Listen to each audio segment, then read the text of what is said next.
یہ دریائے جہلم جو ہے اس کا خوبصورت منظر ہے جو آپ دیکھ رہے ہیں۔ ہم راولپنڈی کی طرف سفر کر رہے ہیں اور یہ منظر ہم ساتھ ساتھ آپ کو دکھا رہے ہیں۔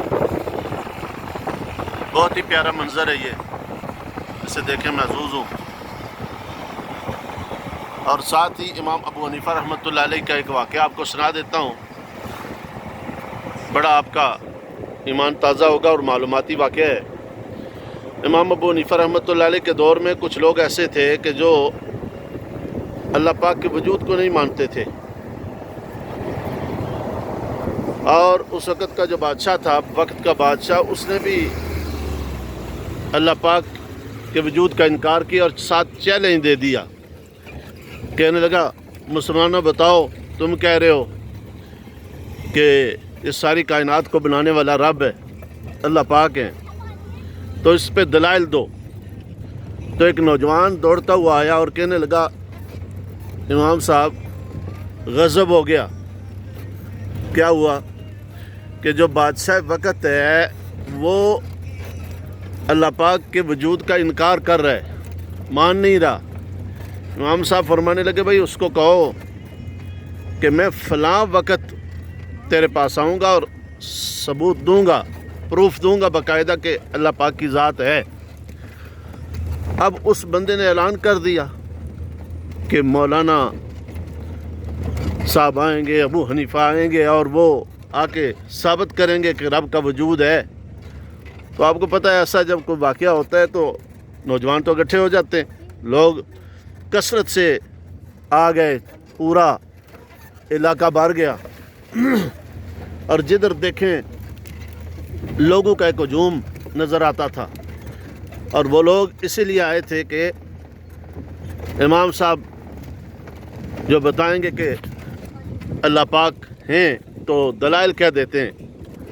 تو امام صاحب نے جو وقت بتایا تھا اس وقت سے کچھ دیر بعد گئے، تو وہ جو بادشاہ وقت تھا اس نے پہلے تو چڑھائی کر دی، کہنے لگا امام صاحب آپ نے کہا تھا کہ میں فلاں وقت آؤں گا اور آپ اتنے لیٹ آئے، آپ تو اپنی بات پہ پکے نہیں رہے، آپ کیا دلائل دیں گے رب کی الوہیت کے؟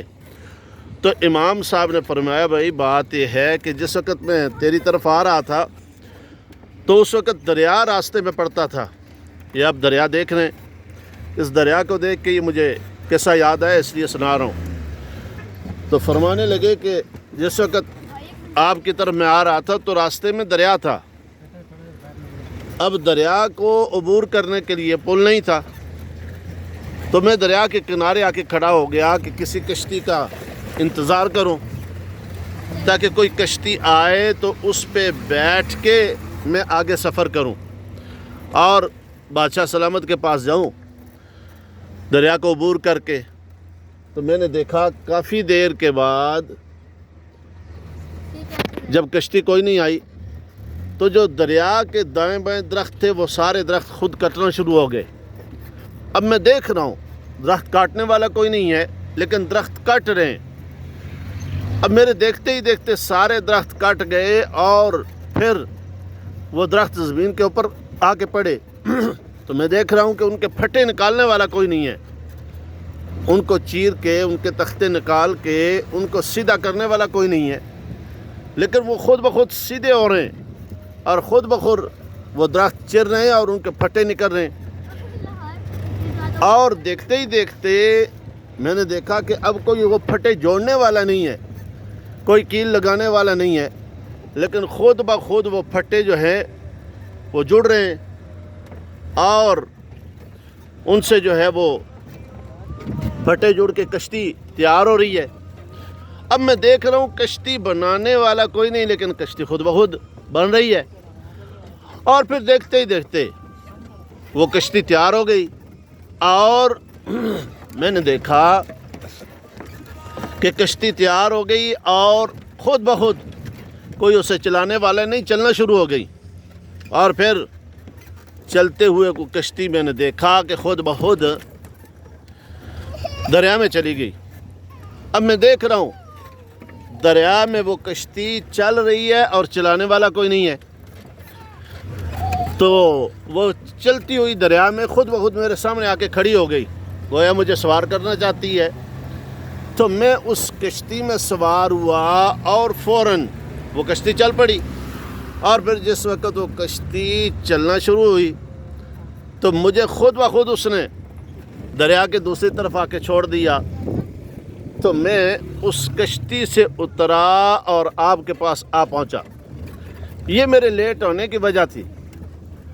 بادشاہ جو تھا نا، اس نے بڑا تنزیہ سا کہکا لگایا، ہنسا اور کہنے لگا، واہ مسلمانوں، تمہارا جو امام ہے یہ کیسا آدمی ہے کہ یہ کہہ رہا ہے کہ درخت کاٹنے والا کوئی نہیں تھا، خود بخود کٹتے ہوئے میں نے دیکھے، درختوں سے پھٹے نکالنے والا کوئی نہیں تھا، خود بخود نکلتے ہوئے میں نے دیکھے، اور پھر کشتی بنانے والا کوئی نہیں تھا، میں نے دیکھا خود بخود بنی، اور خود بخود چلانے والا کوئی نہیں تھا، چلتی ہوئی دریا میں آ گئی، مجھے سوار کیا اس نے۔ اور یہ دیکھیں ماشاءاللہ خوبصورت دریا کا منظر۔ تو وہ کہنے لگا کہ میں نے دیکھا کہ بھائی چلانے والا کوئی نہیں اور خود بخود جو ہے وہ کشتی چل رہی ہے، ارے مسلمانوں تمہارا کیسا یہ امام ہے؟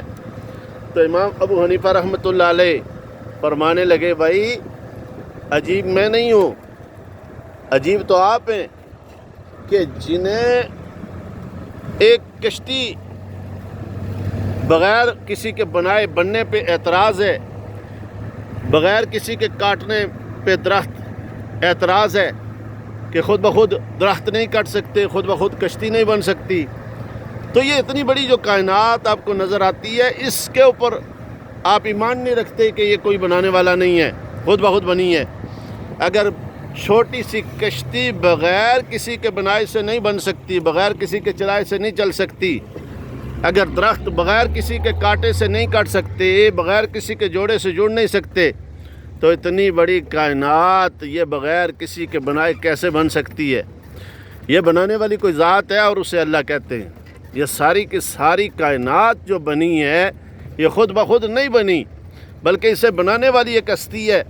جیسے ایک چھوٹی سی کشتی خود نہیں بن سکتی، ایک چھوٹی سی کشتی خود نہیں چل سکتی بغیر کسی کے چلائے سے، تو اتنی بڑی کائنات بغیر کسی کے بنائے سے کیسے بن سکتی ہے؟ اتنی بڑی کائنات بغیر کسی کے بنائے سے کیسے بن سکتی ہے، اور بغیر کسی کے چلائے سے کیسے چل سکتی ہے؟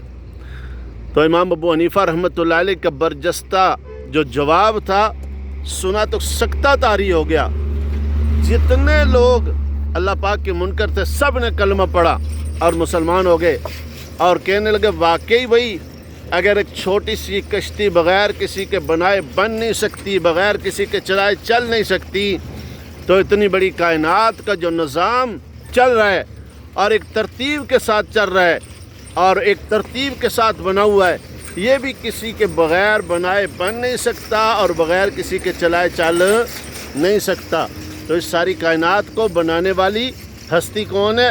اسے اللہ کہتے ہیں۔ اسے چلانے والی ہستی کون ہے؟